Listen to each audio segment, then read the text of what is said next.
Switzerland has been a neutral country for over 200 years. Let's find out a little bit more about the history of Swiss neutrality.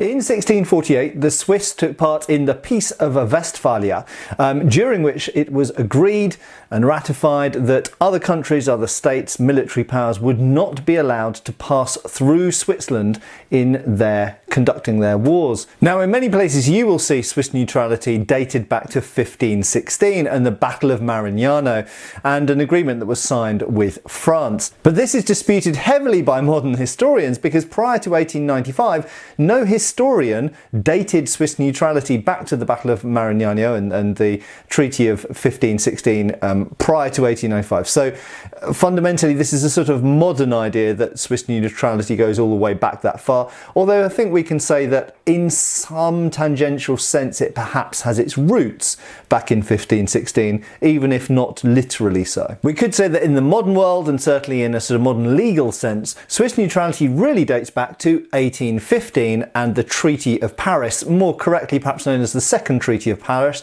So when Napoleon returned to power and then was finally defeated at the Battle of Waterloo, the Second Treaty of Paris was signed in November 1815, and that is really in the modern world when Swiss neutrality dates back to in a legal sense. Now, Swiss neutrality, not getting involved in external wars, only acting in self-defense, and in fact it didn't really need to, certainly not to any major degree, throughout the 19th century was maintained.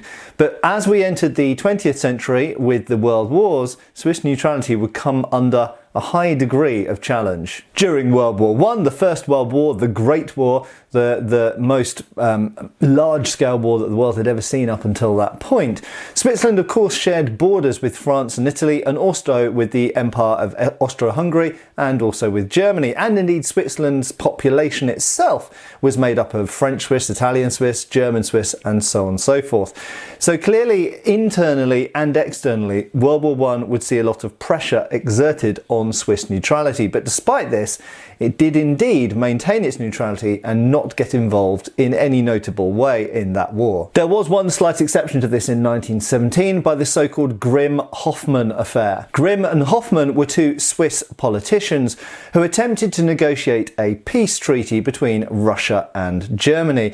This, of course, enraged and infuriated the Allied powers, the fact that they were acting outside of Swiss neutrality, and it should be emphasised that this was pretty much an isolated act and was not really something carried out by Switzerland as an entity. In the aftermath of World War I, and trying to make sure that no such war would ever happen again, sadly a quest doomed to fail as we know from history, in 1920 the League of Nations was formed, and one of the things that the League of Nations did in that year in 1920 was to recognise Swiss neutrality. Due to its unique neutral status, Geneva in Switzerland was chosen as the headquarters for the League of Nations. So Switzerland's neutral status put it in an absolutely unique position within Europe, and you could even say within the world, and certainly created a hub, a place for negotiations and talks that we would see in future decades. Now, while Switzerland was expected to maintain its military kind of neutrality and not getting involved in anything and not allowing other militaries to pass through its territory,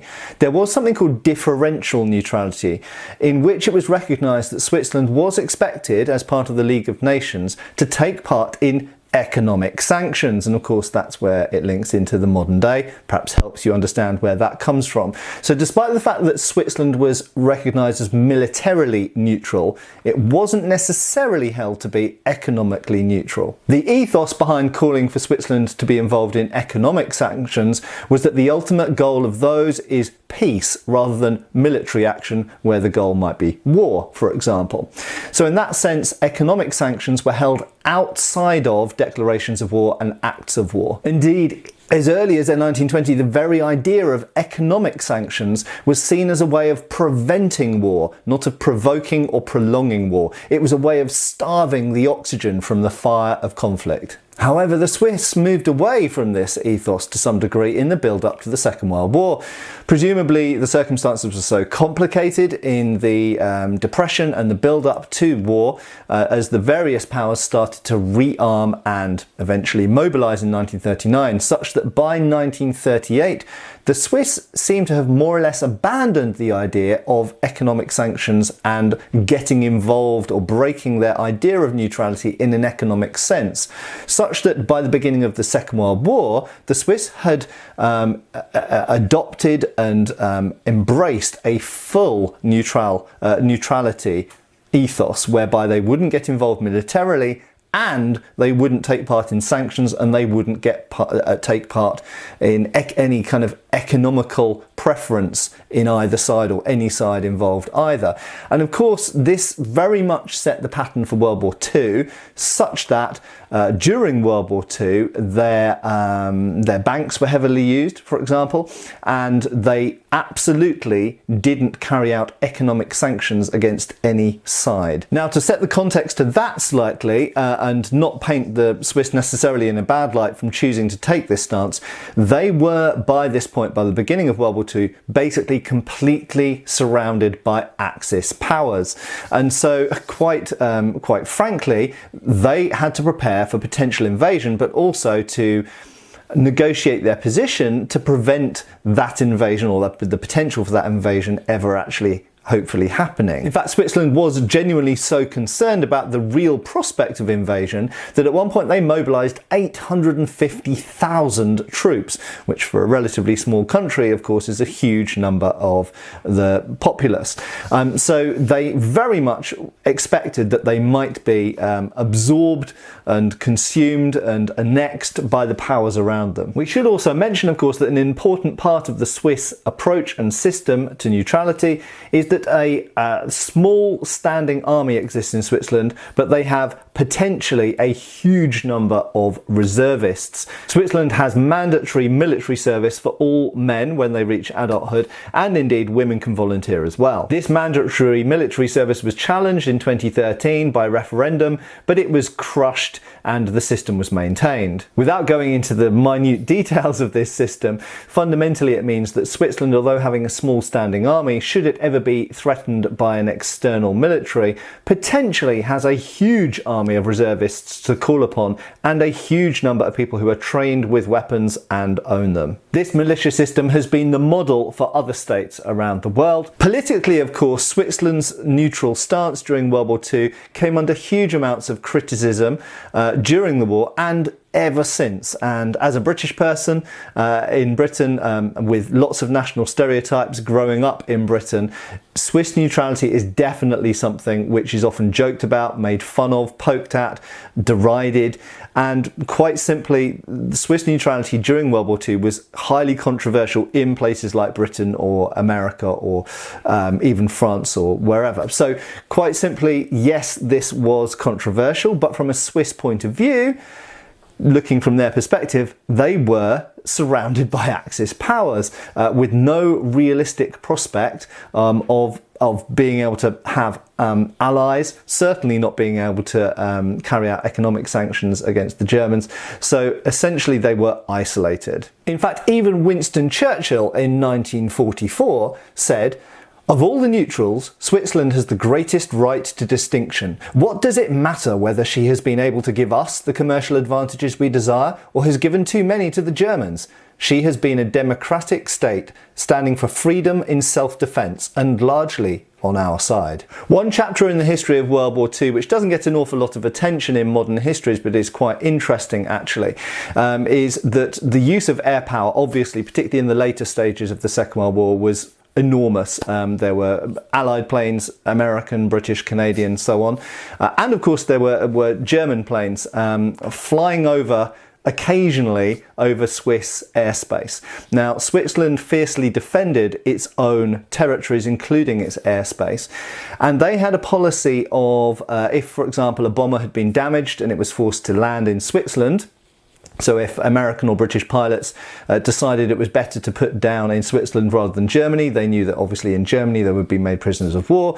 In Switzerland, it was perceived that there might be a chance of escape. Now, one of the most controversial episodes was that on a few occasions, Allied air crews tried to escape back to France to rejoin the war effort after being downed over Switzerland, and they were rounded up and captured and put in a camp by the Swiss. Unfortunately, the Swiss seem to have more or less treated both Allied and Axis air powers with neutral standards for a large degree. In some cases, there is some implication that small infringements of their airspace, particularly by Allied planes, particularly if they were just a single plane, would be either forced down and then treated fairly well. They were kept in holiday ski camps and things like that, but they were nevertheless prisoners. But sometimes it seems they were probably just let to go through and ignored, depending on if there were Swiss Air Force planes in the area at the time. So, to conclude, there were infringements of Swiss airspace, and many times these planes just went through the edges of Switzerland uninterrupted. But sometimes when they were forced to put down, they were indeed put into camps. They were indeed kept prisoner until the end of the war. It should also be mentioned that particularly after the Second World War, Switzerland has taken a prominent position, for example, in the Red Cross and humanitarian efforts. So in their neutral status and not having to necessarily get involved with external conflicts and devote the budget that is required, it has freed them up to take part in more humanitarian approaches to conflicts. Having maintained a somewhat aloof stance based on their neutrality to international relations for a long time, they did finally join the United Nations in 2002. Perhaps most recently and significantly and interestingly in 2022, in fact a few days ago as of filming this video, the Swiss have imposed economic sanctions on the state of Russia. The Swiss have said that this doesn't conflict with their status of neutrality, and as of 2018, close to 100% of Swiss people support their maintained neutral status. But the Swiss have stated that economic sanctions launched against Russia don't conflict with their neutral status because Russia has broken international law. It's also interesting looking back into the history of economic sanctions and its relationship with Switzerland, that this was something when the Swiss were in 1920 recognised by the League of Nations as being militarily neutral, they were nevertheless expected to launch economic sanctions in specific circumstances. So going all the way back to 1920, economic sanctions were a recognised, you could argue, slightly non-neutral stance that Switzerland could take in very particular circumstances. As we saw, they didn't use that during World War II, probably partly because they were surrounded by potentially hostile invaders, but you can take your own view on that. I hope this has been a somewhat interesting and quick skip overview of Swiss neutrality. We live in interesting times, it has to be said, and the fact that the Swiss have decided to launch economic sanctions should tell you many things. But equally, I find it very interesting that economic sanctions were considered an acceptable part of Swiss neutrality going all the way back to 1920.